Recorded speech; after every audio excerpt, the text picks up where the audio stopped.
Dito sa mundo, ito talaga yung totoo, yung realidad na dapat alam mo at ng lahat ng tao.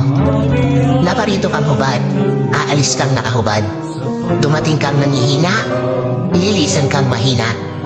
Iniduwal kang walang salapi at mga bagay, maglalaho kang walang salapi at mga bagay. Ang una mong paligo, may naghugas sa iyo. Ang huli mong paligo, may maghuhugas sa iyo. Ito ang buhay, kaya bakit labis ang mali siya? Ang inggit, ang pagkamuhi, ang galit at pagkamakasarili. Maging mabait sa lahat at gumawa ng kabutihan. May hangganan ang oras natin sa mundo. Huwag sayangin sa walang kabuluhang bagay. Manalangin at higit sa lahat, huwag na huwag natin sasabayin ng pera. Dahil kahit anong dami ng pera mo o ng ari-arian mo, kapag binawi ng Diyos ang buhay mo, iiwan mo rin yan at hindi mo madadala